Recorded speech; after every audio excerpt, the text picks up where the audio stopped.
His Grace Puranjan Das Prabhu, he joined Srila Prabhupada movement. He joined Srila Prabhupada in 1970. So, today we have Amish ourselves, Srila Prabhupada's old disciple, who had nearly 6 to 7 years of association. He saw Prabhupada very closely, association, and he has taken upon himself. He was one of the first person who started speaking about cleaning up the ISKCON after the mess it went into after Srila Prabhupada left. So today Puranjan Prabhu, he is the one of the first few who really took it, very aggressively on the social media, on internet, about raising his voice against the falling gurus in ISKCON, and that Srila Prabhupada established a Ritvik system, and about the book changes, how much they have done, and about also Srila Prabhupada poisoning and everything. So he was at the forefront of all these things. So whatever I know, from about what happened to ISKCON after Srila Prabhupada left, much of that is by studying, by going through Puranjan Prabhu's website, which is PADA, PADA. It's there. He has a blog also, which he writes, and his main website is PADA. Prabhu, what's the full of the website? It's harikrishna.org. Okay, harikrishna.org. Okay. And my blog is Krishna, KRISHNA 1008 blogspot.com. Yeah. So, we would like to welcome Puranjan Prabhu by loudly chanting Hari Bol. So everyone 3 times, Hari Bol! Hari Bol! Hari Bol! Hari Bol! Hari Bol! Hari Bol! So, yeah, Prabhu. So, Prabhu, now the floor is yours. The class is yours. You can start. Well, and we love to hear. Thank you very much for inviting me. I'm very blessed to have all of your association. I wanted to start by kind of explaining my personal situation with Prabhupada. I got the name Puranjan in 1970, and I asked Prabhupada, what is Puranjan? And he said, you will find out everything later on. At the time, we didn't know who King Puranjan was. We didn't have that. Bhagavatam had not been published. So I was wondering, is this a good thing or a bad thing? Who is Puranjan? And so later, in 1974, the Bhagavatam was published with the story of King Puranjan. So at the end of the story, it says, after the spiritual master departs, there will be chaos in the name of swamis, yogis, and avatars, and it will be the duty of the sincere people to rectify that situation. So I was wondering, if Prabhupada departs, I'm going to be in the middle of a big mess trying to rectify bogus yogis, swamis, gurus, and so on. So I kept asking. I said, has anybody else got the name Puranjan? I was thinking this is a bad name because this could be a lot of trouble.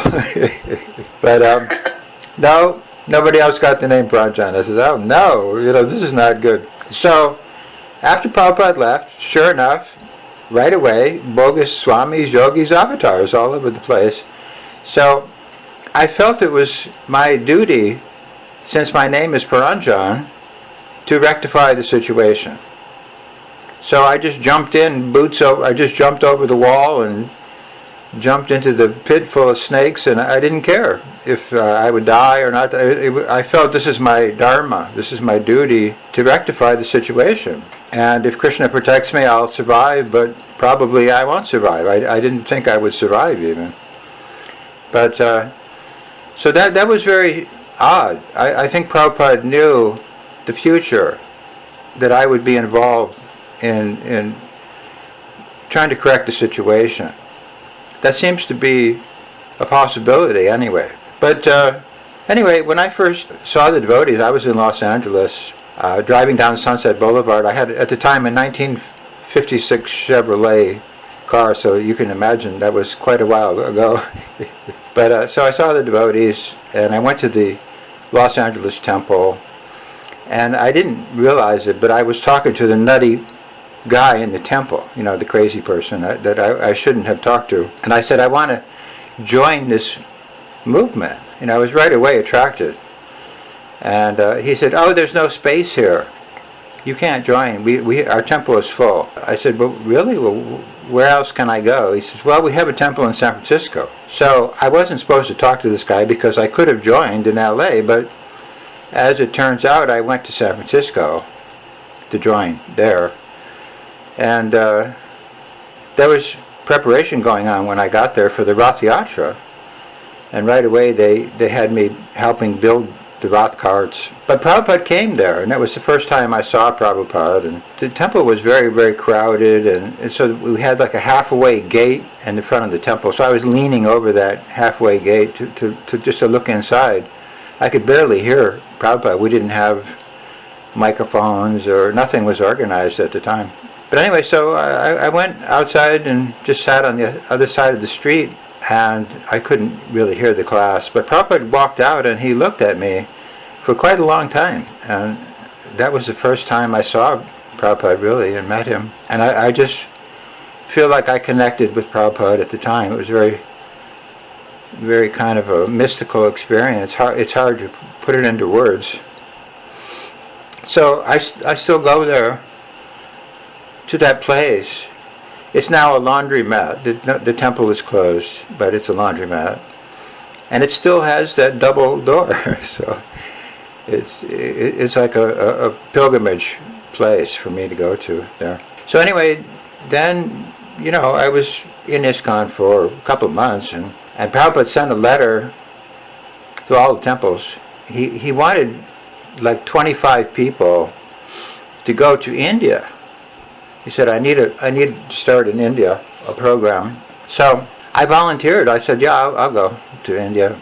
So I went. It was a lot of trouble. I had to collect my money. I had to get a visa and all that kind of stuff. But I ended up, I went to Delhi, and Prabhupada was there. And then we started traveling. We had what was called the Pondo Program. We would set up a tent, a big tent, and we would invite people to come, and many thousands of people would come. It was quite a popular program. And then we would try to recruit people to become life members and hopefully give us a property or give us a building. Prabhupada was trying to get places where we could establish temples in different areas. And it's funny, we went to Jaipur, and the Queen of Jaipur offered to give us a building, and we looked at it for a long time. It was a kind of a funky building. And Prabhupada said, okay, we'll take this building, even though it needs repair. And then she changed her mind, and she says, no, I have to give you another building. And Prabhupada says, no, we don't want any building now, if you change your mind. So I could see Prabhupada was very kind of stern with people who changed he didn't like people changing their mind like that. Once you make a commitment, you should stick with it. So I really understood from that he wants, if you want to become a devotee of Krishna, you should stick with that. Don't monkey around. But one other thing that happened with those tents, we had like a narrow stairway that we would walk up to this platform, and then we would all get on the platform and do a kirtan.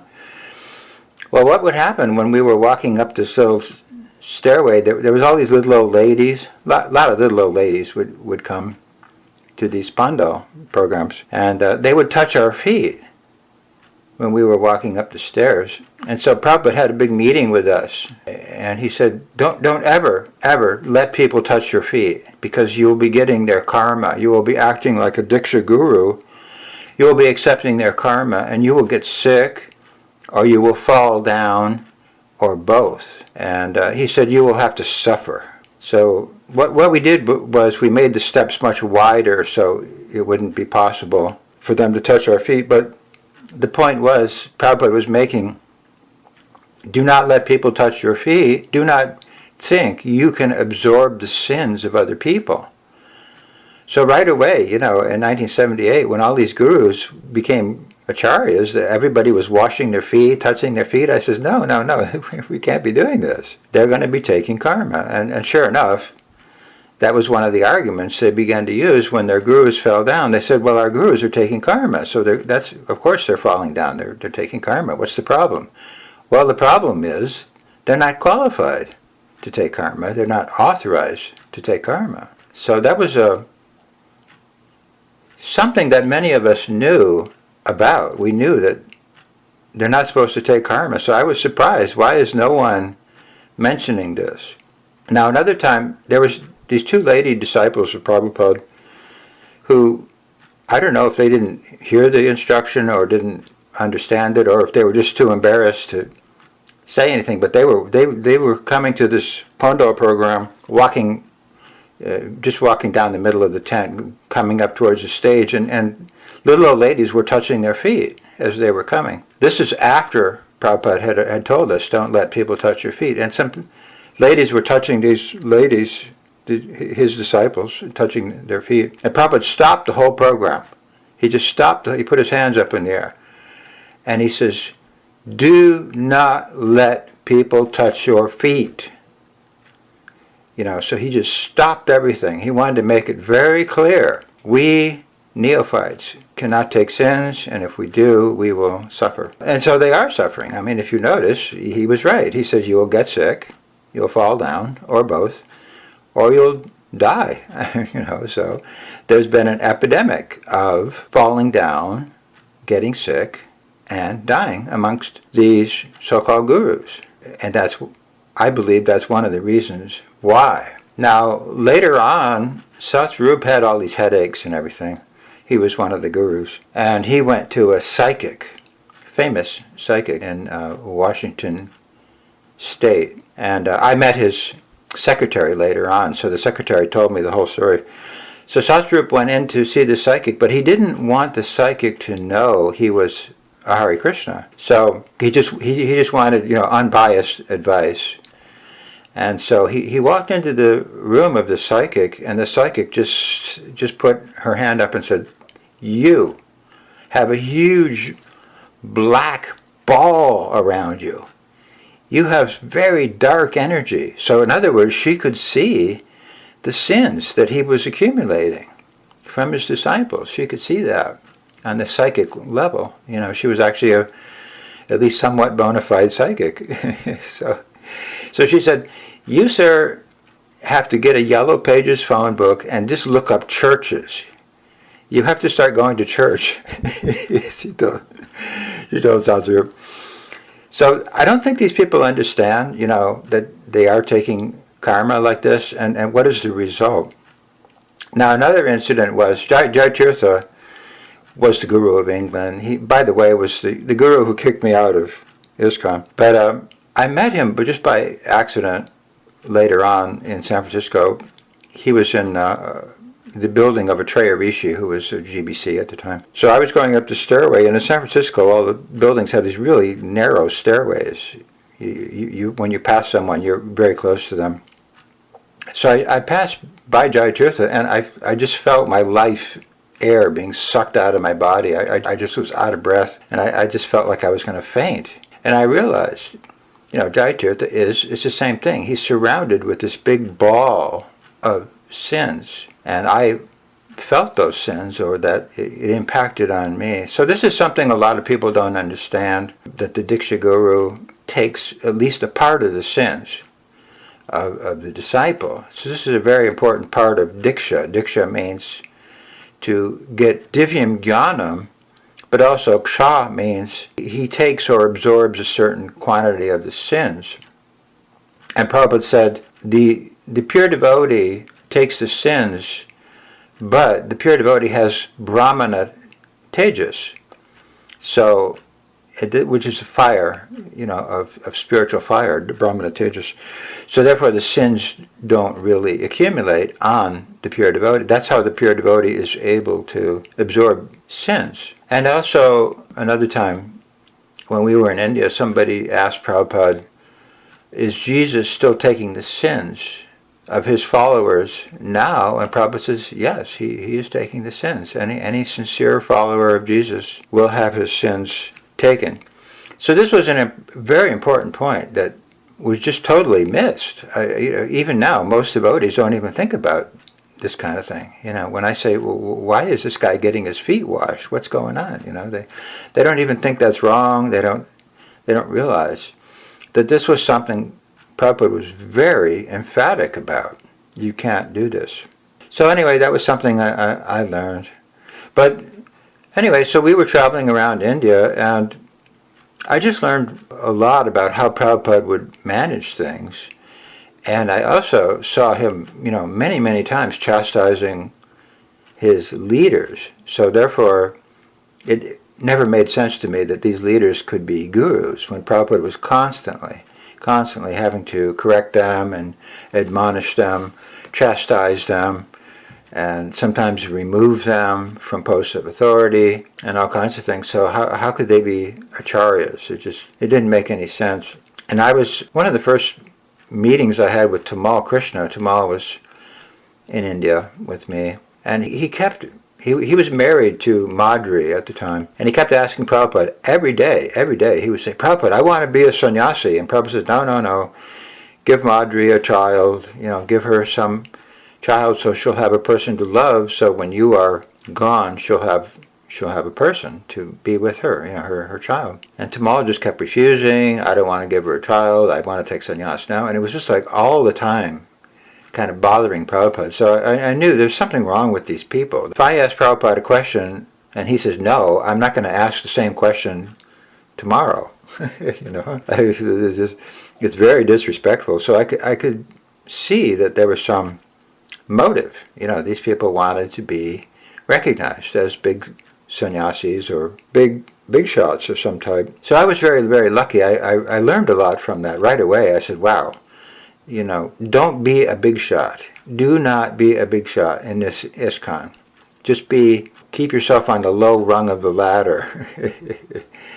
There was a saying when I was a kid growing up, the higher you go on the ladder, the harder the fall is. If you're only on the beginning of the ladder and you fall off, you won't hurt yourself too bad. But if you go way up on the ladder, you'll be more damaged. So that is actually true. The higher they went in their so-called positions, the harder they crashed later on. When they came down. So I just learned a lot though about how Prabhupada saw them and how he would talk to them and chastise them and all that kind of thing. Now later on, there was I was in Los Angeles. I was doing the BBT, the Spanish BBT, and I began to realize something is wrong. They were using cheating techniques. They had made a video of how to take money from people and cheat people out of money.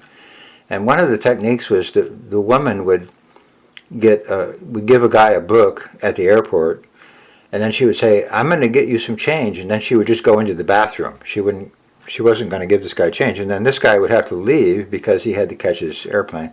So she would keep the 20 and not give him any change. And they called it shortchanging. So I began to criticize this kind of thing. And then some of the GBC began to plot against me, and they started a rumor that I was a sahaja, and I was smoking pot, and I was doing all kinds of crazy things, which I was not doing. I was having illicit sex. I made somebody pregnant. So they started a rumor campaign against me, and they told Prabhupada I was a sahaja and everything. So Prabhupada called me up, and I said, no, I'm not doing any of this stuff.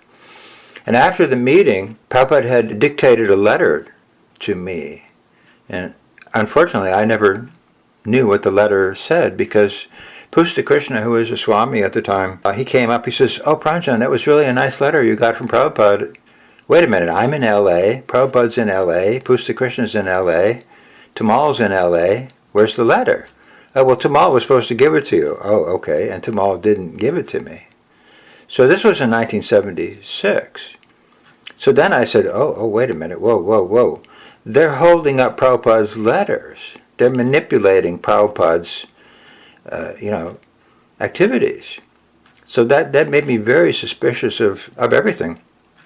So that was a very good lesson for me. Then I realized, wait a minute, I can't trust anything these guys. If these guys say Prabhupada said this or that and the other, I can't trust any of that because they're already, even while Prabhupada is here, they're already, first of all, giving him false information about me, and then secondly, when Prabhupada realizes it's false information and probably wrote me a letter saying, yeah, everything's fine. I didn't get the letter. So that was, like I say, a good lesson. I got to watch out. I got to be very careful. These guys are ruthless. They'll say Prabhupada said something that he never actually said. So it put my radar up on these guys. So then later I was in England, and Jayatirtha became the so-called guru of England. And right away I had doubts. I said, wait a minute, when did Prabhupada make these people gurus? Is there any evidence of that? Why was this only announced after he departed? Why didn't Prabhupada make a big announcement while he was here? I'm going to make gurus, and this is how it's going to work. So I was right away very suspicious. How could these people be gurus when Prabhupada, if he had wanted that, he would have made a whole long, detailed explanation of how these guys were going to be gurus. But of course, how could they absorb sins? He would never have agreed that neophytes could absorb sins either. He had already made clear they cannot do that. So why would he just change everything? But also in 1977, around January 1977, Prabhupada made a big announcement. I'm not going to make any more sannyasis. I'm stopping the sannyas order. They're making a laughing stock out of the sannyas. Everybody should just get married, be a householder. This was a very famous discussion Prabhupada had with some of the GBC, and we all knew about it. We all knew that Prabhupada was going to suspend sannyas. It was commonly known to most devotees because Prabhupada said, I want to make varnashrama, I want to have farms, and I want to, change everything over to a householder managed society. This was well known. So wait a minute. So in January 1977, Prabhupada says they're not fit for sannyas, no more sannyas. But in January 1978, they're acharyas? That makes no sense at all. So I was bringing that up. Wait a minute, how is this possible? How in 12 months they were not qualified for sannyas, now they're acharyas. They're in the Parampara, they're Vishnupad, Acharyapad, Gurupad, Tirthapad, all these pads. How did that happen? So the temple president in England, his name was Vichitravirya, he gave me this mimeograph thing from India. It looked like some couple sentences lifted out of a tape saying they're going to be grand disciples or something like that. So I said, that's it? That's the whole evidence for this whole thing? A couple sentences taken out of context? Where's the whole tape? Can I hear oh, well, no, you can't. You can't have the tape. You can't have the transcripts. Well, where are all the transcripts of 1977 conversations? Well, you can't have that. Well, what about the letters? Well, you can't have those either. Oh, wait, we can't have the conversations. We can't have the letters, but we have to just trust your version of everything? Really? So, well, what happens if we don't trust your version?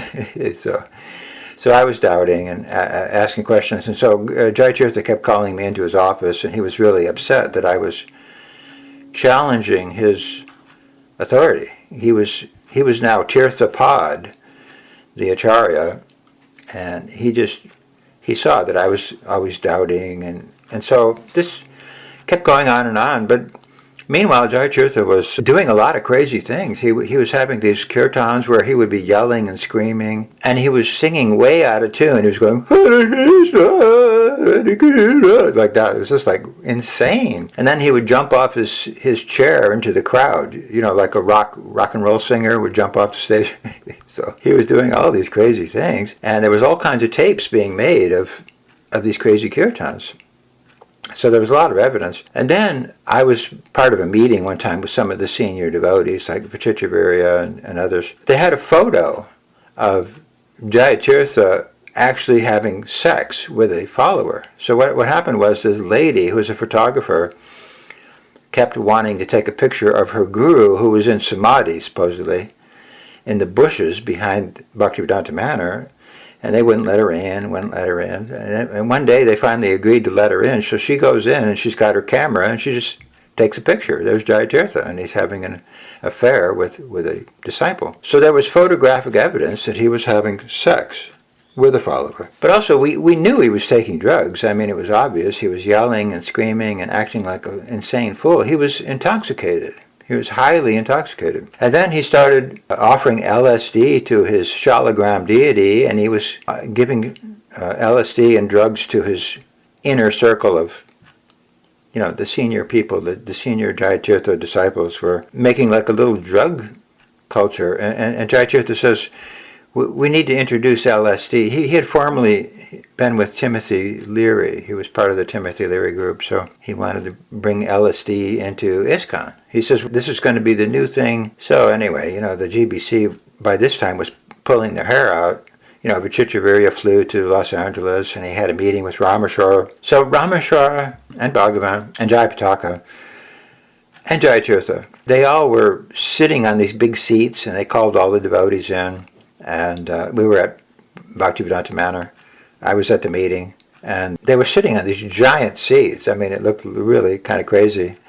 And, Rameshwar was just a little guy sitting in a huge chair. So they started explaining everything. Well, Jayatirtha went to Vrindavan, and he met some sahajas, and they gave him some marijuana, and that's why he went crazy. But that's what happens with acharyas. Acharyas sometimes start taking pot. And, it just happens like that. And so I raised my hand and I said, wait a minute, whoa. I was also in Vrindavan. Same sahajas were there. Same sahajas offered me marijuana. I didn't take it. Does that make me more elevated than the acharya? That was my question. So, of course, they didn't have a good answer. They told me to sit down and be quiet, and they're gonna talk to me later. So later, Jayatirtha called me up and he said, look, we're going to make you the guru of Ireland. You're going to be the guru of Ireland, and we're not going to mess with you, but the condition is you can't criticize us anymore, and you have to be with us. You have to join our group, and if you don't, then you have to leave. And then you're going to have 24 hours to leave, and you'll be banned from ISKCON. So that's how I got kicked out of ISKCON. So then, then I went to the United States and began to travel around, but I was realizing I can't really participate anywhere in ISKCON.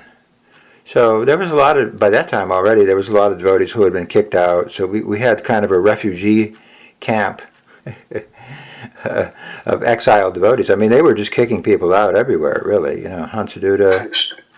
Yeah, Prabhu, is it true that 80% of Prabhupada disciples were kicked out, after Prabhupada left? Oh yeah. I mean, like Berkeley, for example. In 1984, there were 3 Prabhupada devotees left at the Berkeley temple. They were all kicked out. Except Hansaduta was one, and there was a gay guy there who was another one, and a bank robber, a guy who was actually a bank robber, disciple of Prabhupada. Those were the only 3 Prabhupada devotees left in 1984. So yeah, they kicked out many devotees. And there was a very tragic result for, once these devotees were kicked out, a lot of them fell down and had problems. And I'll give you one example. One lady there, her name was Tribhuvaneshwari. Very sweet lady. She was a pujari there, and they kicked her out. And so, by chance, she had a child, I had a child, and our children would sometimes get together, so I would go to her house and meet her. And one day, she just called me aside. She says, I have to tell you something, Paranjan. I've lost my will to live.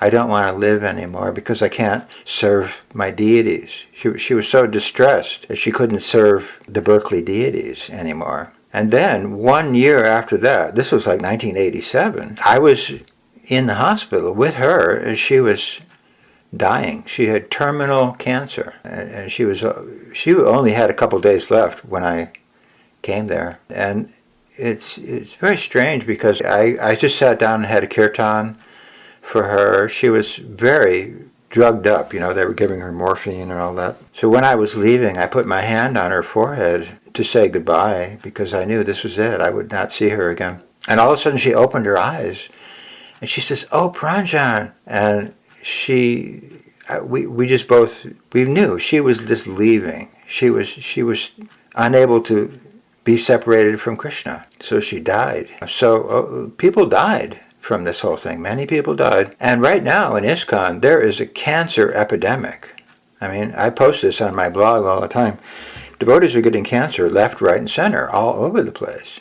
So Tribhu was just the first example of that. After that, many, many devotees just died. They died of alcohol poisoning, they died of drug overdoses, and a lot of them died of cancer, and still are. There's still like cancer going on all over the place. So I believe this is all connected. There is a very inauspicious situation going on, starting with really Prabhupada being poisoned, but it spread poison all over the society, and everyone was affected in some way or other. They believe that. And I see it.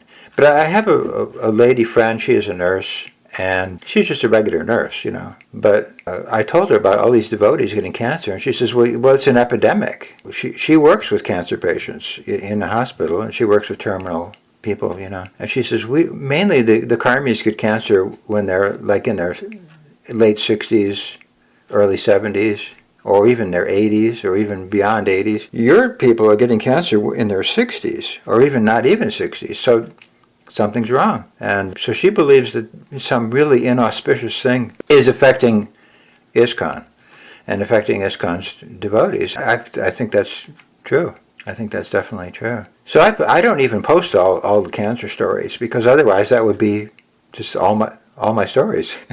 So I just post one here and there. I post one or two a week, probably. So there's something going on. So that means that there's a kind of a karma. They're just overwhelming the devotee community. I believe that. Now, another devotee wrote to me, interesting observation. He said ISKCON's biggest places right now, the crown jewels of ISKCON are Ukraine and Russia, and Ukraine and Russia are currently being crushed, in so many ways. And he believes part of the reason is that this is Krishna's crushing their crown jewel movement, so-called movement, in Russia. And I don't know, maybe that's possible. But yeah, most devotees left. And unfortunately, most of them just, they couldn't maintain. They started smoking pot. They started watching football. They started drinking beer. They just lost their enthusiasm, and they just fell down. And the GBC were happy with that. When the GBC found out people were taking heroin and drinking beer, they were glad. Oh yeah, because they saw the other devotees as competition. So if your competition is wiped out, that's good for them. So it was a very, I believe, a demoniac, group of these leaders were demons, and they took over by poisoning Prabhupada and then poisoning his movement and then having all the children molested, and just one bad thing after another was going on with these guys. And it never ends, with those guys. They're ruthless people. So, but Prabhupada warned about that all the time. GBC, ABC, has GBC become more than Guru Maharaj? Don't make it a stool society. I mean, why would Prabhupada have to say that? And of course, he said he's being poisoned. Now, the poison tape is interesting because I had heard that Prabhupada had complained about being poisoned. It was in the Conversations books that were published in 1990. In the November Conversations, it says, "Conversation in Hindi about poison." So I said, whoa, what is that? I got to get a hold of this conversation. Why don't we have a transcript of that? What's the problem? So I had a devotee friend who was in Vrindavan in 1977, and he knew Prabhupada was complaining of being poisoned. And this devotee was having like mental breakdowns. He was taking all kinds of tranquilizers, and he was in the mental homes because he knew all this stuff, but he was afraid to speak. He was afraid of if he revealed that Prabhupada had been poisoned, that they would kill him. He was worried about that. But anyway, he convinced the archives to give him the November tapes. And then right away he called me, but this was in 1997, so 20 years after 1977, 20 years later, he gets these tapes. And he was living in Texas. So he called me up and he said, Pranjan, I'm going to bring you some tapes, but don't tell anybody where you got them from. So he flies to LA, he gives me the tapes. But I had been praying to get these tapes. Like in 1990, I says, Krishna, you got to get me these tapes. Krishna, I never ask you for anything, ever, but this is one thing you just got to do. so I kept asking Krishna, can you give me these tapes? So then I got the tapes. But they were all in Hindi and Bengali, and I didn't really, I knew something was really bad going on. That much I could tell. So there was a Bengali newspaper in LA, so I called up that newspaper, and I got some writer for the newspaper, a Bengali man. He agreed that he would make a transcript for me. I mean, I couldn't go to any devotees with this thing because they would destroy the tape or kill me or who knows what. So I took it to this writer guy, and he just listened for maybe 30, 40 seconds, and he just stopped the tape, and he says, this man was poisoned to death. I said, whoa. So right away, this guy he has no idea who Prabhupada is. He has no idea about ISKCON. He just immediately understood Prabhupada is complaining about being poisoned. So he went ahead and typed out the whole manuscript for me. And then, I made my own tape where I summarized things, where I gave his translations and everything. And I put little bits and pieces of Prabhupada's speaking, and then I would explain it and all that. So I made the first explanation of the poison tape, you could say. And I made a couple hundred copies of that, and I started handing them out around the LA temple, and people said, what? They're going to kill you, Even my own friend says, Pranjan, you're not going to live for 24 hours. I mean, they're not going to tolerate this. But then they had a Rath Yatra in LA, so I went out with a big sign in front of the whole Rath Yatra. I am being poisoned. And I had a picture of Prabhupada on it, and I just went out in front of the whole Rath Yatra with that sign.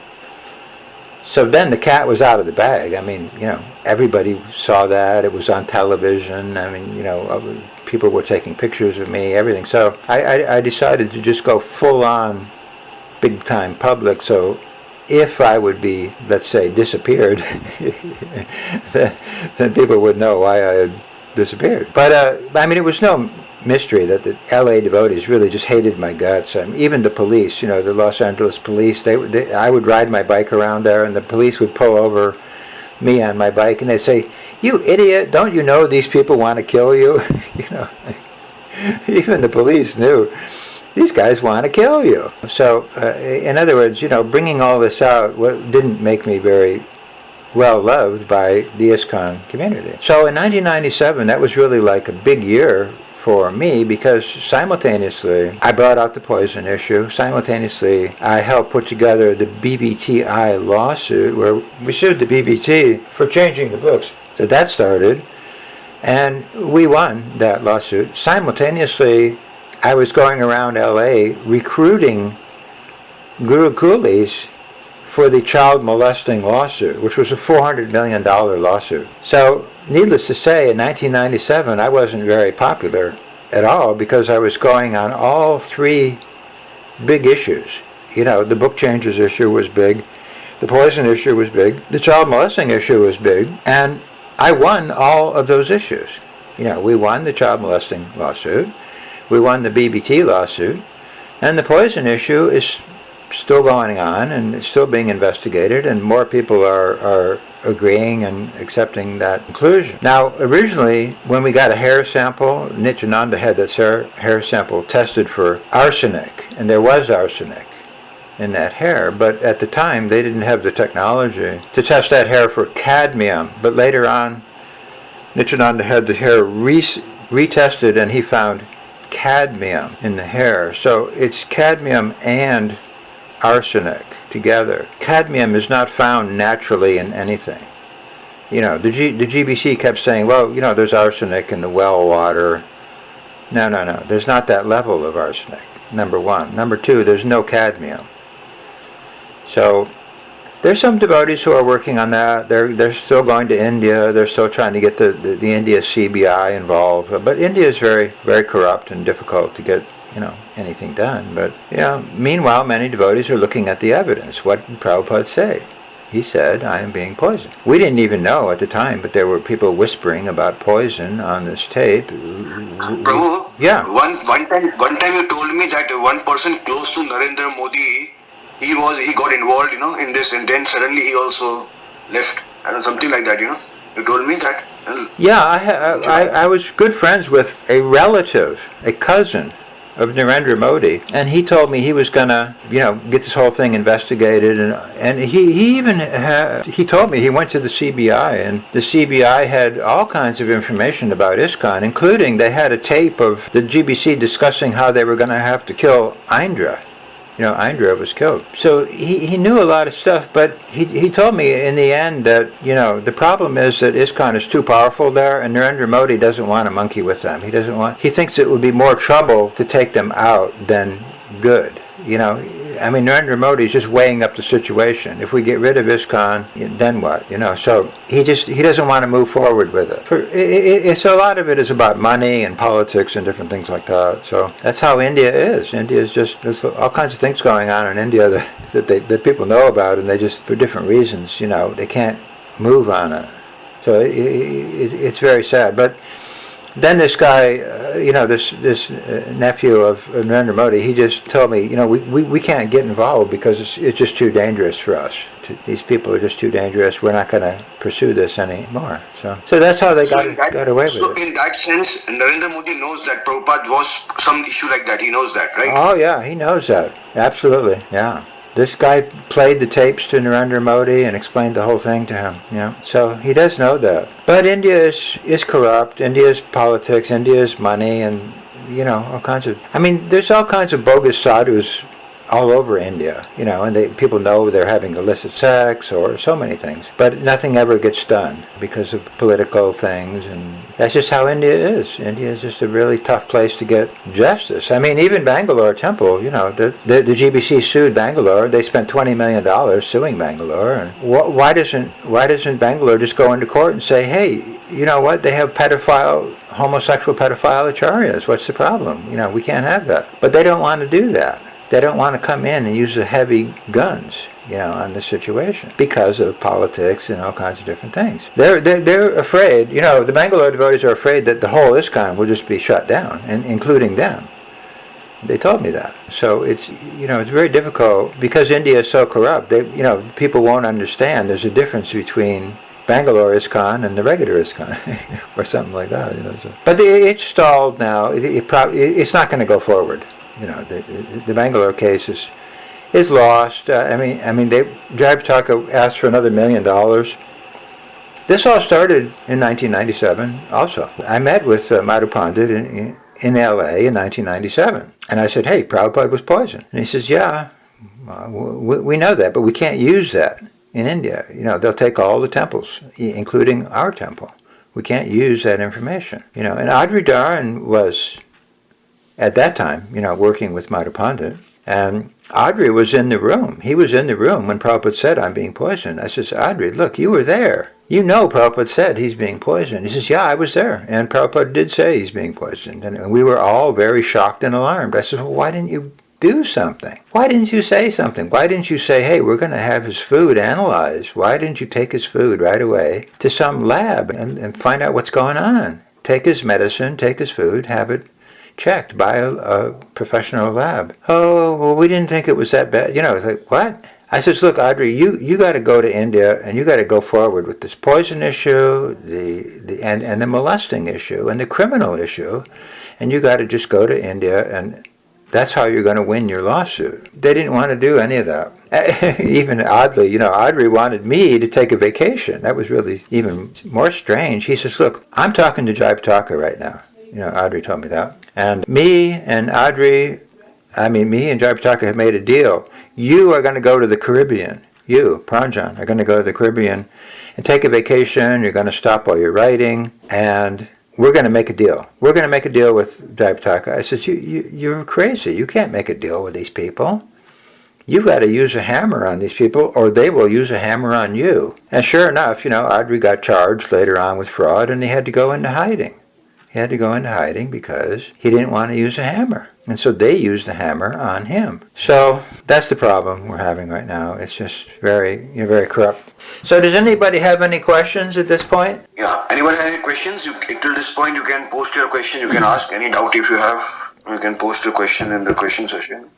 Yeah, I just want to make sure that what I've said so far, everybody's clear. And if anybody wants me to explain something further. Who are all involved in the poisoning of Prabhupada? Well, Jayapataka and Bhavananda and Jayadvaita, for sure. Now, Bhakti Charu knew, but he may have been involved, may not. I can't be safe for sure. But he definitely knew that Prabhupada was being poisoned and that Prabhupada was complaining. And but the ringleader is Tamal Krishna, because Tamal was, I believe, always manipulating and operating, and he was very upset that Prabhupada wanted to send him to China in 1976, and he held a grudge. He held a grudge against Prabhupada. I believe that. So Tamal. Now later on, we had these whispers come out, and we're doing voice prints on those whispers, but yeah, Tamal is one of the whispers. Jayapataka says, "Poison Ishvarya Rasa."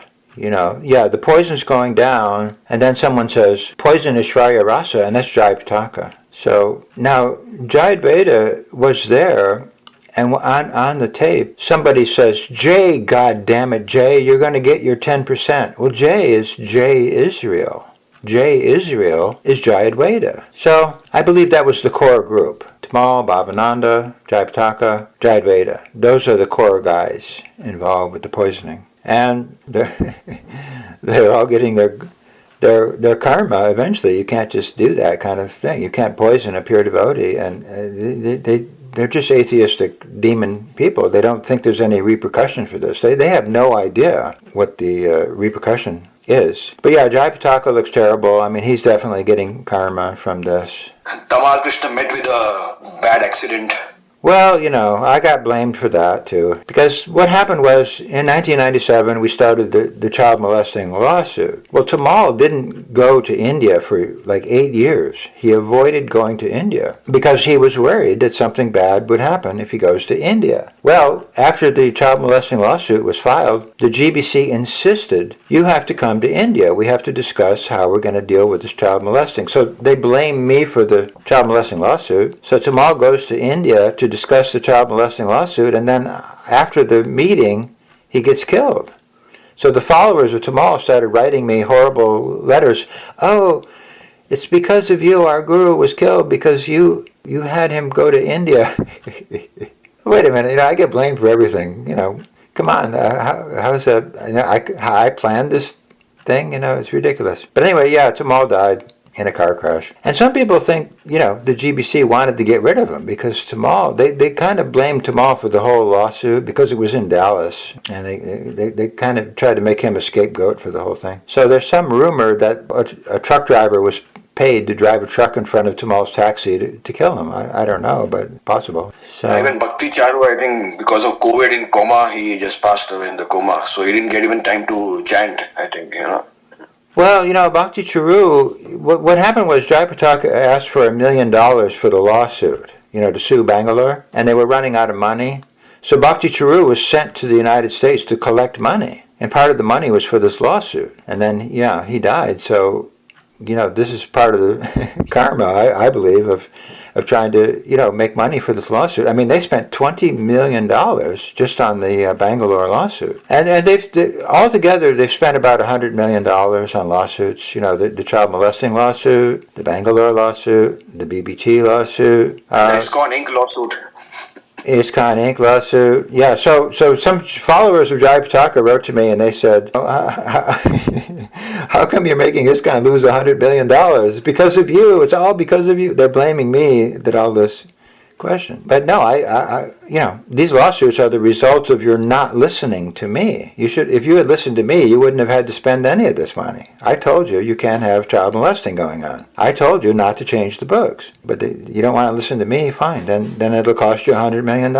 But Bhakti Charu was outside of Prabhupada's room crying, and he said Prabhupada was complaining of being poisoned. And that's how my friend found out about the poisoning. And that's the same friend who later gave me the tape. So really, thanks to Bhakti Charu, I was able to get the tape, because Bhakti Charu told this guy Prabhupada's being poisoned, and that's the way that later on I got the tape. So I have to thank him for that. But he did know that Prabhupada was being poisoned, and he didn't say anything. Now, somebody asked, is Radhanath Swami involved? Radhanath was working very closely to promote Kirtanananda. So Kirtanananda had all the child molesting going on, and Kirtanananda had my friend assassinated. I would have been assassinated, and it was all due to Radhanath. Radhanath was inciting to come after us, to kill us. So Radhanath was a big supporter of Kirtananda, and he still is. He had Kirtananda buried in a samadhi, so.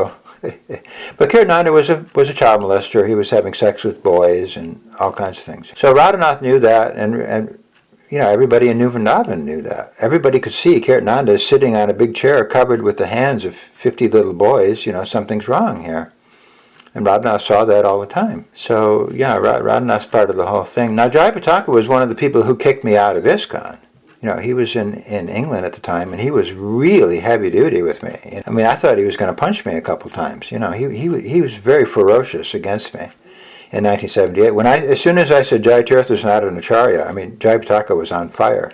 So he was a big supporter of this whole thing. And one of the things I said, look, if Jayatirtha is having sex with a follower, Prabhupada says a guru who has sex with a follower is the same as a father having sex with his own daughter. So that makes Jayatirtha a child molester. They just hated that. They hated that. So, but I was right.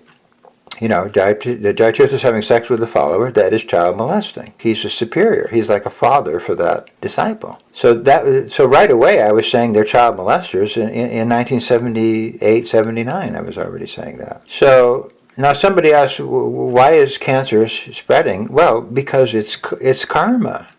Everybody is involved with the situation. Prabhupada was poisoned. His followers were kicked out. ISKCON was turned into a nightmare situation. Everybody connected to that is getting some kind of karma, especially if they didn't try to resist and fix the problem. If you're not trying to get rid of the cancer, you're part of the cancer, of ISKCON. ISKCON itself had a cancerous attack, had a poison cancer attack. If you're not trying to fix it, you're part of the problem, and then you yourself get cancer. So I believe that's what's happening to so many devotees. It doesn't spread normally, but it spreads. It's a mental thing. People have, they're depressed, they're fried, they're upset, and they lose their will to live.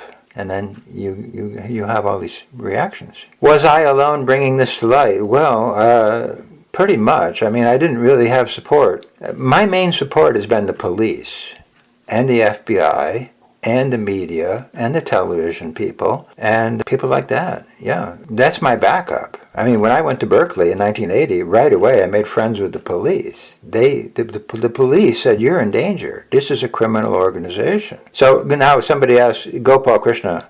Well, Gopal Krishna is funny. In 1980, Gopal Krishna started complaining to the other GBC that you don't have an Indian guru. So this is racism. This is racist. You're against the Indian-bodied people. So unless you make some Indian gurus, we're going to go to the media, we're going to go to the television, we're going to complain that you're a racist organization. So he threatened them. If you don't make me a guru, I'm going to cause trouble for ISKCON. So they made Gopal Krishna a guru based on his threats against them. But Gopal Krishna's, part of the whole thing. He helped have Kirtananda buried in a samadhi. He's very friendly with Radhanath. So it's like a gang, it's like a criminal gangster operation. They're all connected together. And then they just buried this porno Swami guy also in a samadhi in Vrindavan. Gunagrahi was watching porno for years. And he wrote a letter admitting that he's watching porno for years. And he goes and gets a samadhi, and Gopal Krishna helps make that samadhi? Now, somebody asked me about Indra. Indra knew what was going on, and I knew he was in danger there. I wanted him to get out of there. But he just had his own idea. I'm going to stick it out. But I saw a video of Indra speaking once, and Gopal Krishna comes up and grabs the microphone out of his hands and tells him to shut up. And when I saw that video, I says, Indra is in danger. These people are dangerous people. I mean, look at the way Gopal Krishna's grabbing that microphone. They hate this guy, and they will kill this guy. And I believe they did kill him. Yeah, they offered to make me a guru. And he asked, they offered to make me a guru. That they offer all kinds of people a position. They offered Gopal Krishna a position. They offered Prithu. Prithu became the guru of Ireland. That was going to be my zone. I was going to be in Ireland. And instead, he got it. So they make this offer to people. Yeah, we'll make you a guru. You'll be one of us. And then you'll have servants. You'll have money. You'll have millions of dollars. You'll be a wealthy person overnight. So all kinds of people are attracted to that. It's very attractive. But that also happened with Kamsa. Kamsa had Brahmanas, even Brahmanas, coming to complain. Oh, you're killing the babies. Oh, you're doing this and that. And Kamsa says, yes, but I'm going to make you the minister of something. I'm going to give you a little province of, you'll be the prince over there. So people took up the offer. They became Kamsa's followers. That's explained in the Krishna book. Well, in 2003, Gopal Krishna offered me to become the temple president of one of the ISKCON Noida temple. So he told me, if you take initiation from me, I'll make you the temple president of this temple in Noida. Yeah, well, they try to buy people out, and that's one of the reasons they've had so much success, because they have control over the buildings and the money, and they give people salary. I mean, people tell me that all the time, the ISKCON people. Well, Pranjan, I like your idea. I would follow your idea, but I get a salary from them. If you give me a salary, I'll work for you.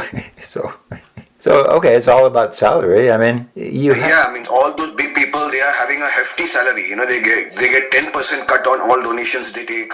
All these people who give donations, all your 10% donation is going to these devotees. They get the cut in that. Yeah, right, exactly. So somebody asked, why didn't Prabhupada tell you I'm being poisoned and ISKCON is being corrupted? Well, Prabhupada did tell me. I got everything. I got all the tapes I needed. Eventually we got all the conversations, we got all the letters, we got everything. All the evidence is there. Prabhupada is telling us everything. But see, go back to my story. King Puranjan, Prabhupada told me in 1970, you will find out everything later on. And I did. I found out about the molesting. I found out about the poisoning. I found out about the book changes.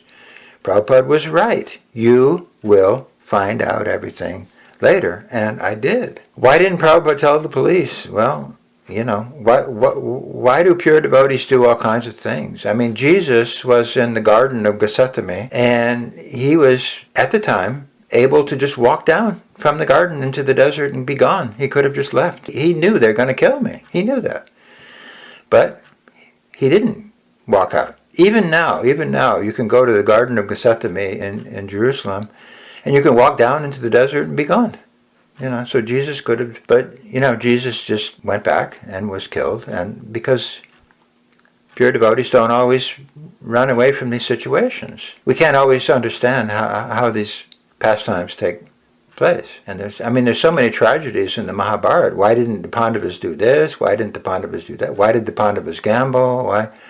There's so many questions we could ask, but it's all just Leela. So I consider Prabhupada's whole thing to be his Leela, and it's really not my job to question why didn't he do this or that or the other. He did what he did, and it's our job to pick up the pieces and try to go forward with whatever we can, at this point. Why was Tamal Krishna so desperate to become sannyas? Because he knew that's going to give me a position of authority and power in ISKCON, and it did. But it was all very artificial. And in 1976, Prabhupada said, we have to send Tamal to China because he's causing trouble. Jayapataka is a personal associate of Lord Chaitanya. Well, yeah, Prabhupada said all kinds of things about all these people. Jai Tirtha, he said, Jai Tirtha is my Tirtha. Okay, Jai Tirtha is my Tirtha. And then after 1978, everybody said, well, Pranjan, why are you questioning Jai Tirtha? Yeah, Prabhupada said, Jai Tirtha is my Tirtha.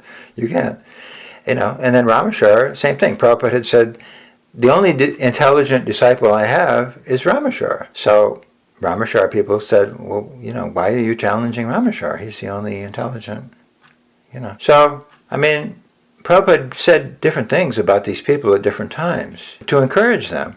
But that doesn't mean it's an absolute, situation that applies forever. Prabhupada said encouraging things about Kirtananda, but he also said negative things about Kirtananda and negative things about all of the GBC. So we can't just use one encouraging statement as an absolute, that means they're pure devotees and we just have to surrender to everything they're doing. No, it doesn't work that way. Yeah. Prabhupada said, I can say so many things, but when I put down in the writing, that is final. So when I put down in writing, that is final. So Prabhupada never, in his books, we have to see what he has written in his books, rather than his own statements, because that is Prabhupada encouraging the devotees, just because they're all 6 months, 1 year, 2 year, 3 year old people, in the movement. So he's encouraging them by these statements. Yeah, Prabhupada said, you're all pure devotees. He would say stuff like that. He would say, Kanishta Adhikari is also a pure devotee. He said that to encourage us. Encouraging, just like a kindergarten teacher, tells the kindergarten children, oh, you're all going to be brain surgeons later on. Well, maybe some, or maybe none of them, but he just says that to encourage them. So Prabhupada did that all the time because we were like children. So he's encouraging the children, but that doesn't mean that child is now a PhD and can sit in the PhD seat and declare that he's now a PhD. That's not how it's going to work. And it's not working. It's just not working. So, there's different, somebody's asking how can we investigate. There's different books online. There's books about the poison issue. Nityananda has wrote a couple books. And he's in the process of writing another book right now. This is going to be an expanded book. It's going to have the cadmium in it and different things like that. There's plenty of evidence, but here's what my position is, personally. I didn't need any further anything. Just the tape of Prabhupada saying I'm being poisoned was all I needed. At the time I had that tape, I didn't have the whispers, I didn't have the cadmium, I didn't have the arsenic. Prabhupada says, Vahibat ye hamko poison diye. Someone's giving me poison. That's all I needed. Someone's giving me poison. So that's really the main essence of the whole thing. He himself is complaining of poison. And he's an expert on these things. And if you look at all these tapes, he says, Prabhupada says, someone's giving me poison. Well, who's doing that? Ye Sab friends. Ye Sab friends? Who is this Ye Sab friends? The Ye Sab friends are the leaders. And then Prabhupada says, my only request is don't torture me and put me to death. That was November 3, 1977. My only request, do not torture me and put me to death. Why would he have to say that? What does that mean?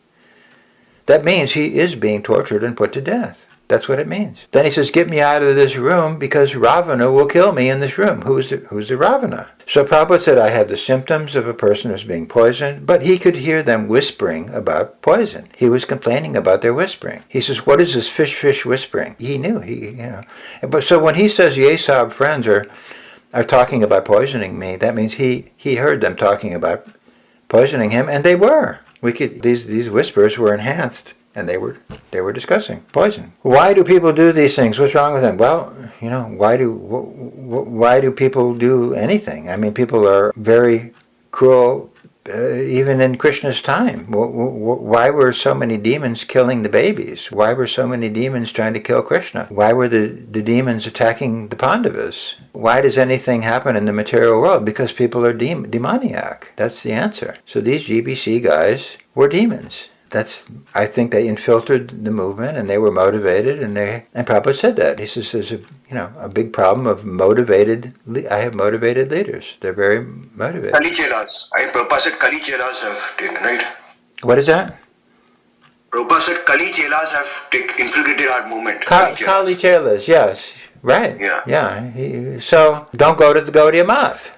How many times Prabhupada told us, do not go to the Gaudiya Math? And that's the first place they went, to the Gaudiya Math. So they all went to Narayan Maharaj, to take instruction from Narayan Maharaj. Narayan Maharaj is funny because in 1970, 71, we were in Mayapur, and a whole bunch of the God Brothers were complaining, why is Prabhupada using this title of Prabhupada? They didn't like that. And some of the God Brothers came. They had a meeting with Prabhupada, and I was there. We just had a little tiny hut, a little straw hut. We were living in tents. Had tents. That's all we had at Mayapur at the time was tents and like a straw hut. So Prabhupada was in the straw hut. So we went into the straw hut, and the God Brothers came. First of all, Prabhupada offered his obeisances to the God Brothers. There was about 100 God Brothers. And Narayan Maharaj was in that group of the 100 God Brothers. He was with them at that time. So Prabhupada offered his obeisances, and none of them offered their obeisances back. And I thought, whoa, this doesn't look good. They don't like Prabhupada. So then a group of the God Brothers came into the hut, and Madhav Maharaj was the leader. And he was yelling at Prabhupada. I mean, he had his finger right in Prabhupada's face. And I couldn't understand because it was Bengali, but I did understand one thing. Prabhupada. They didn't like that he was using the title of Prabhupada. That was very clear from that conversation. So Narayan Maharaj was part of that group, and he was one of the ringleaders. He was one of the people who was cheerleading this whole idea that Prabhupada is bogus for using the title of Prabhupada. So how did Narayan Maharaj become a big GBC guy later on? He was with that group that didn't like Prabhupada using the title of Prabhupada. We actually thought it was going to become a fight. We thought we're going to be in the middle of a big fight and we're going to lose. There's only 20 of us and 100 of them. We're going to get slaughtered here. And after they left, Prabhupada says, I need someone with a gun to be posted at my door because my God Brothers might come here to kill me. He told us that. Now later on, these are the God Brothers? We're all supposed to consult with these God Brothers? Are you kidding me? They hated Prabhupada. So, we saw all that ourselves. But now another thing that's interesting was, they didn't like that Prabhupada had called his magazine Back to Godhead. Back to Godhead. They said, that's wrong. We were never with Godhead in the first place. So Back to Godhead is bogus. So somebody came in and they said, Prabhupada, your God Brothers are complaining that Back to Godhead is bogus. We were never with Godhead. And Prabhupada said, that is because they are tinged with Mayavadi. They do not understand we were once with Krishna because they are tinged with Mayavadi. Now later on, Narayan became a big preacher of this whole idea that we were never with Krishna. Gaur Govinda and Sridhar Maharaj and all of them, they have this whole idea that Back to Godhead is a bogus idea. But Prabhupada says they're Mayavadis. So who is Narayan Maharaj? Narayan Maharaj was sort of friendly with Prabhupada, but he obviously had a grudge against Prabhupada because he was part of the group that didn't like Prabhupada using that title. But his guru told him, don't take disciples. You're not qualified to take disciples. Then, after Prabhupada was gone, he became he was Tamal's best friend, Narayan Maharaj. He was always hanging out with Tamal. And he was in Texas with Tamal. He became a puppy of Tamal. It's interesting that when Narayan Maharaj was in Texas with Tamal, I was in Texas with a lawsuit, helping get Tamal sued. And Narayan Maharaj knew that some of us were protesting about Tamal, and he was really angry with us, that we were challenging Tamal. So he was basically with Tamal, at that time. Which shows you where his loyalty is. He's not loyal to Prabhupada. He's loyal. He's with the poisoners of Prabhupada. Now later on in 1997, Narayan Maharaj came to Los Angeles, and just by chance I was on the beach. I was on Venice Beach, walking down the beach. I was doing my job. It was maybe 6 or 7 in the morning, and I saw a whole bunch of devotees coming the other way, and it was Narayan Maharaj with his little group. He had Jadharani and his 4 sannyasis, and he had his little crew there, So we met, and Narayan Maharaj says, "Oh, who is this guy?" And they said, "Oh, this is Pranjan. He's an old Prabhupada disciples." And Narayan Maharaj says, "Oh, I have just come to the United States to talk to the Prabhupada disciples. We should talk." I says, "Okay, well, let's talk here right now." Oh, no. We can't talk here. You got to come to my ashram in Fullerton. Fullerton is like a 2-hour drive away, So I said, okay, So I said, yeah, I'll go to Fullerton. So I was supposed to meet him at I don't know, 8:30 in the morning. So I go there, 8:30, I'm there. Oh, no, we can't meet. We have to cancel the meeting until 11. Okay. So somebody told him who I was. They said, "Wait, you can't talk to this guy Paranjan. He's going to nail you. You know, why you're supporting Tamal, why you opposed him on the poison issue, why you opposed him on the child molesting issue, and all the rest of it. You can't. If he asks you one question, you're going to be done. You can't even talk to this guy." That's what his followers obviously told him. So he canceled my 8:30, canceled 11 o'clock, then 2 o'clock, canceled, then 5:30. They come and say, "Oh, Narayan Maharaj has left the property. He's gone." Okay, so he's not going to meet me at all. But I didn't want to leave, because if I would leave, then they would say, "Oh, well, Pranjan left." No. He left. Narayan Maharaj left. Not me, because he couldn't answer my questions. Why are you supporting Tamal? Why are you with these people? So it was interesting that he invited me out, and I had the poison tape with me. I was going to give him a copy of the poison tape so he could understand, no, I'm not a demon. No, I'm not just making this up. And yeah, I got evidence that Prabhupada says he's being poisoned. So he was saying that I'm a demon for bringing out the molesting issue, the poison issue, every other issue, because he was with Tamal at the time. And then later, he all of a sudden said, "Oh, I'm with you. Yeah, Prabhupada was poisoned. Yeah, the children were molested." He all of a sudden agreed with me. He also made an interesting comment. He says, "Oh, the children just got their karma." What do you mean the children? Who authorized you to support a child molesting program and then give people karma? That's not your job. You, Narayan Maharaj, are not authorized to give children bad karma. Yeah, so next question is, Gopal Krishna is also involved in poisoning Prabhupada. I couldn't say for sure, but he did know about it, for sure. He knew about it because he's good friends with Bhakti Churu and Jai Pataka and all those guys. But why did they cover it up? Why did they hide these conversations? Because they knew. They knew there was something on these conversations. Why did it take me until 1997 to get the poison tapes? Because they knew there's something wrong on this tape, and it shouldn't be distributed. Yeah, why didn't Prabhupada say he's being poisoned? I don't know. Why didn't Jesus leave through the Garden of Gethsemane? Why didn't, Bhaktisiddhanta was also supposedly being poisoned. He was being given injections. He was objecting to that. And why didn't he say something? Why didn't, there's no good explanation for that. Just that is the Leela of pure people. They sometimes get attacked and allow themselves to be attacked. That's just the way it is. Who's behind the child molesting? Well, the whole group. I mean, really. In 1979, I said, hey, Jai Tirtha is a child molester. He is having sex with a follower. Prabhupada says that's child molesting. You got child molesting going on. And they kicked me out. So, and then later on, in like 1980, I said, wait a minute, there's child molesting going on in Mayapur, and Kirtananda is a child molester, and they started to oppress anybody who complained about it. I mean, they were very serious. I mean, they killed people. There's a guy named Chakradhari, and he was in New Vrindavan, and he stood up at a Nisti Gosti in New Vrindavan, and he says, hey, Kirtananda's having sex with some of the boys here. He just complained about it, and then he was killed, right? A week after that, he was dead. So anyone who complained about the child molesting was severely dealt with. So who was behind it? The whole group was behind it. They repressed and suppressed any complaints about this issue. Were dealt with severely. People were beaten up, people were killed, people were not able to, bring out. That's why they made monkey on a stick. Monkey on a stick means, you only have to kill one or two people, and then everybody will go quiet. Nobody else wants to be another monkey on the stick, so. But I kept going because, like I say, I believe I'm Paranjan. This is my job. I'm going to do this job. I might get killed. So what? This is my job.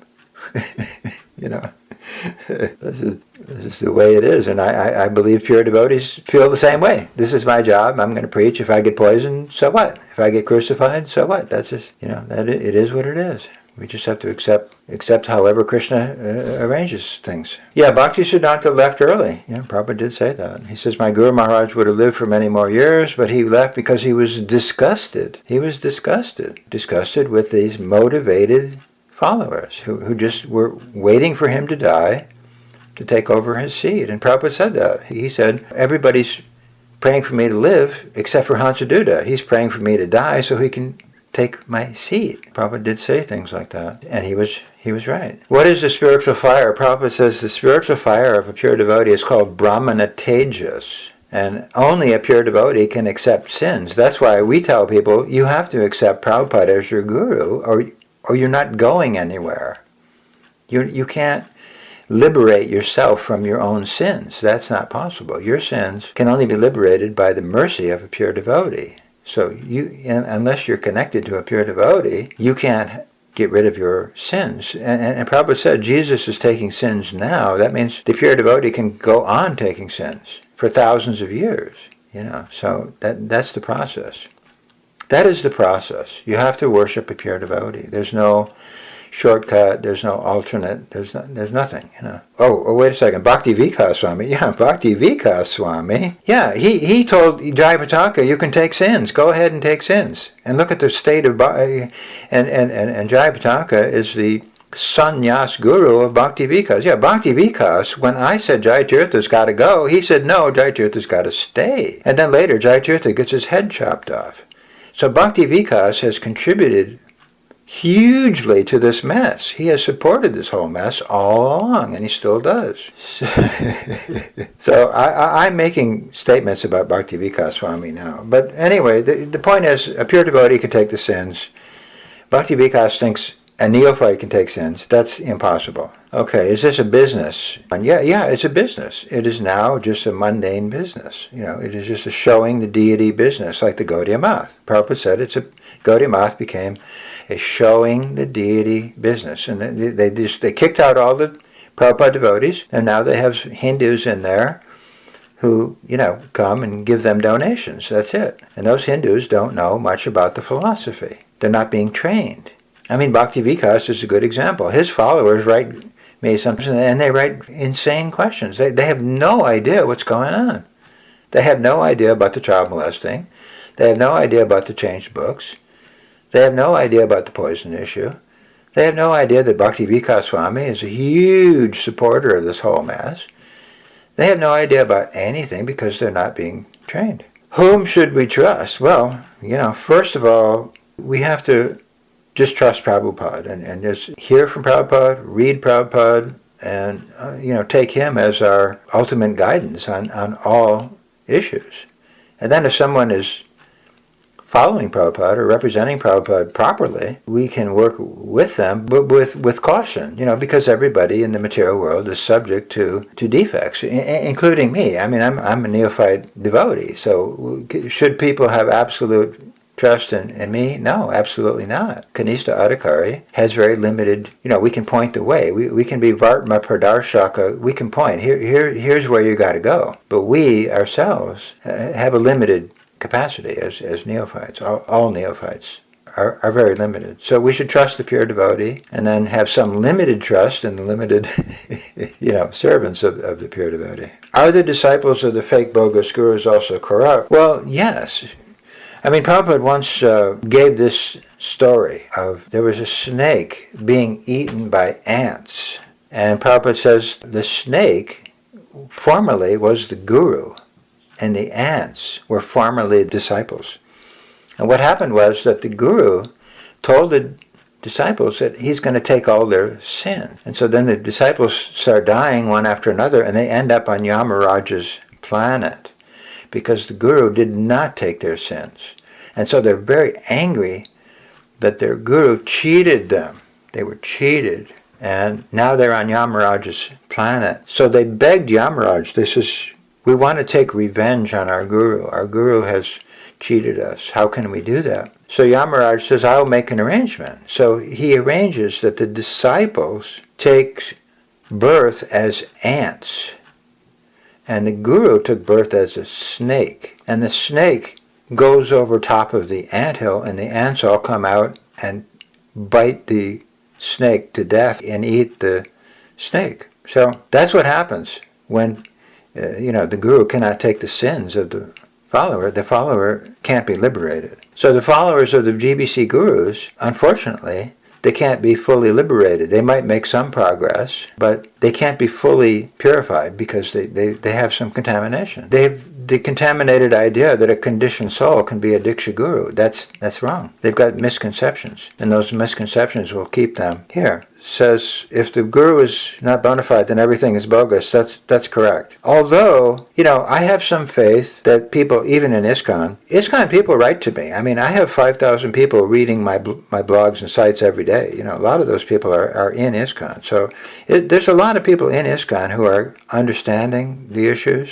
and sometimes they write to me and they say, yeah, I'm at this temple, and don't tell anybody. Don't tell anybody I'm here, but I read your thing. And, so ISKCON is changing because of the internet. Everybody in a temple has a phone or has, something, and, they get online and they read our stuff. So we're getting, and they mentioned that, like Indra Jumna said none of his followers should go on the internet. I mean, good luck with that. He says, I saw foreign Mataji said Radhanath disciple, she told Radhanath Swami is a rapist. Well, it's possible. I don't know. But Radhanath Swami is very implicated in everything, because he was a huge supporter of Kirtananda. He paid somebody to come and kill Sulochan. That same guy was going to come and kill me. And he would have killed me, except he was arrested by the FBI. I was hours away from being killed. Hours. Guy was following me around and everything. So the police were doing surveillance on me. So Radhanath paid this guy, this hitman, to come and get me and Sulochan. So, was Radhanath himself a rapist? I don't know, but he has supported all kinds of rapists. Srila Bhakti Siddhanta Thakur and Srila Prabhupada pastimes, mostly the same. They both were poisoned. Same story. Yes, same story. History repeated. They had bogus gurus in the Gaudiya Math, and we had bogus gurus in ISKCON. It's directly not only parallel, but we have, this. We went to the Gaudiya Math. We went to Sridhar. We went to Narayan. We went to the supporters of false gurus. I didn't understand the Ravana conversation. The Ravana conversation is, Prabhupada was in his room in Vrindavan, and he kept saying, get me out of this room. Get me out of this room. Put me on the bullock cart. Take me on a parikram around Vrindavan. And Tamal Krishna kept saying, no, that will be suicide. That will be suicide if we take you out. And Prabhupada says, well, this is also suicide. Better to be killed by Ram than Ravana. So Prabhupada wanted to get out because there's a Ravana in his room. And this Ravana is giving him poison. Now, there was two Kavirajas there who both understood that Prabhupada was being poisoned. They knew that. One Kaviraj took a urine sample of Prabhupada and he found bone marrow in the urine. And he said, this is a sign of heavy metal poison. Heavy metal makes this symptom. And Prabhupada himself said, I have the symptoms of a person being poisoned. And then Naveen Khurana, he's the son of Dr. Khurana, and Naveen is one of the main people now leading, what is the poison investigation. But his father was there, and his father also believed that Prabhupada was being poisoned. He was a Kabiraj. But they didn't want to say anything because they were afraid. If they're going to poison Prabhupada, what's going to happen to us? So this was a big problem. People were afraid of these GBC guys even then. And what to speak of now when they have much more power and money and authority in India. So it's a very dangerous situation. But the Kabirajas knew at the time. They knew. And doesn't all this disturb me? Well, yes, it does. I mean, obviously, it will. At the same time, Prabhupada said, you're Paranjan. You're Paranjan. Your job is to rectify this. So your job is to find the tapes, find this, find that, and try to do something about it. So it's been disturbing, on one hand. On the other hand, this is my dharma. What can you do? When you have your dharma, that's your dharma. My dharma is to be Paranjan. That's me. I got to do what my dharma is. It doesn't matter if it kills me or doesn't kill me. Let's see, it took 20 years to get the tapes. If they knew, they could have destroyed. No? Well, yeah. So this is Krishna's arrangement. Krishna wanted me to get the tape. I kept praying to Krishna. I mean, I was hoping they hadn't been destroyed. So by some miracle, I got the tape. But it wasn't a miracle. It was Krishna. Krishna wanted me to have the tape because he wanted all this to come out. And now it's coming out.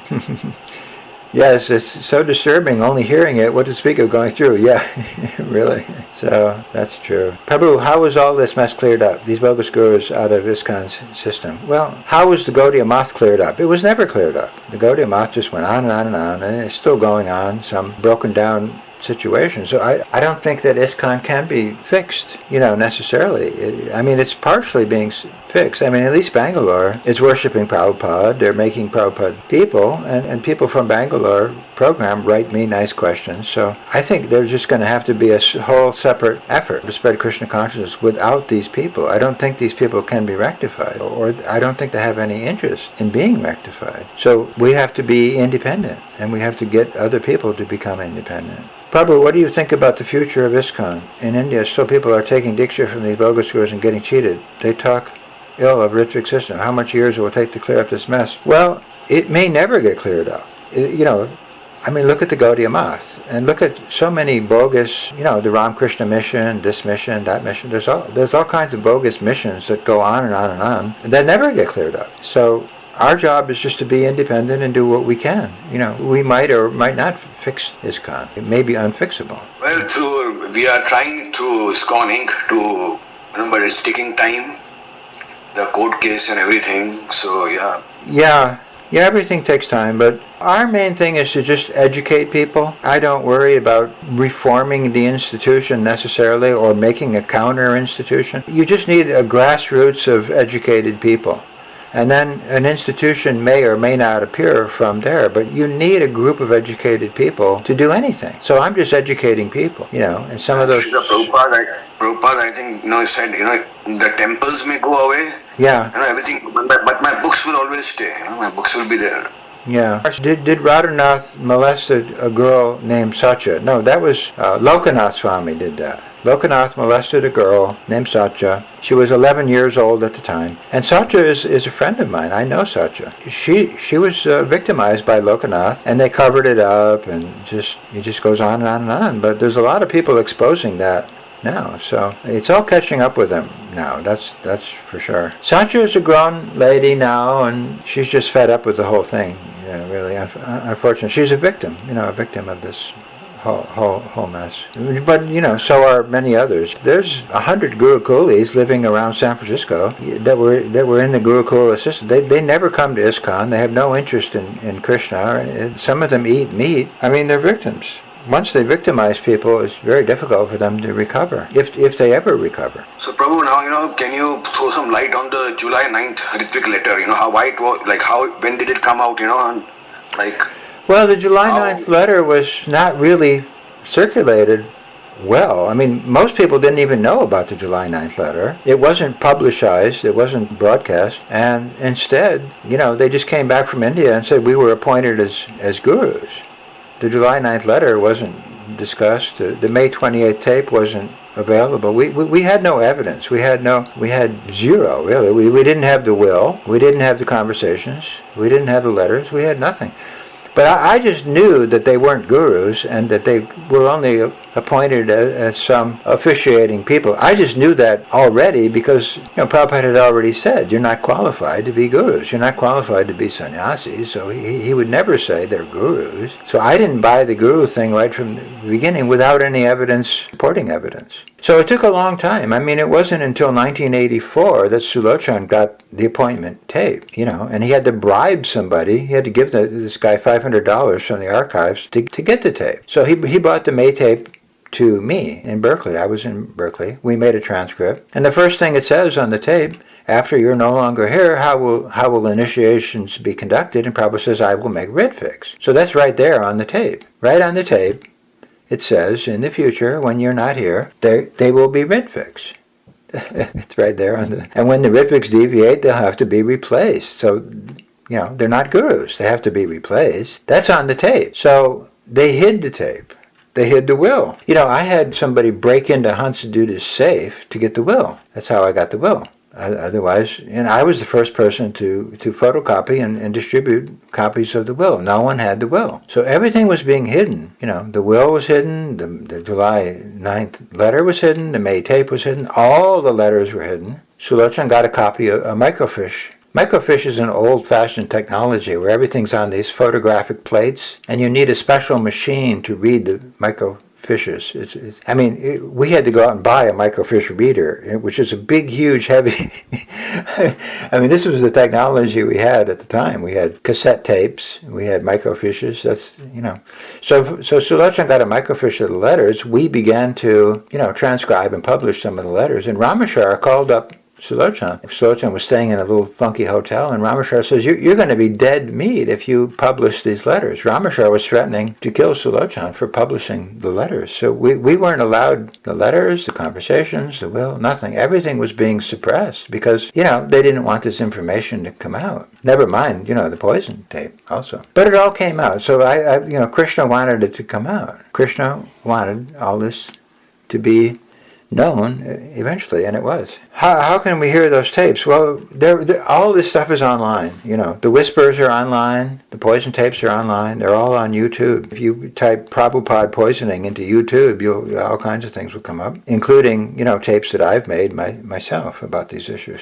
Prabhuji, are the ISKCON named Gurukulis part of this corruption, including the Mayapur Gurukula? Well, yeah, Mayapur was the huge headquarters of all the child molesting. Children, little boys were being raped there. Bhavananda was training up young men who would go around the world and molest other boys.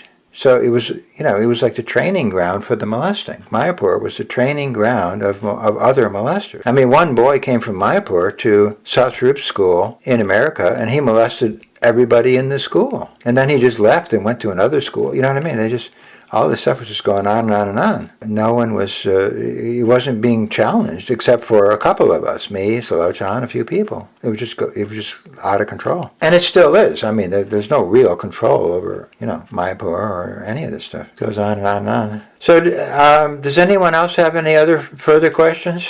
I think all the questions are done, Prabhu, right? So, okay, good. Like to want to continue more, or we can have one more session like that, depending, because...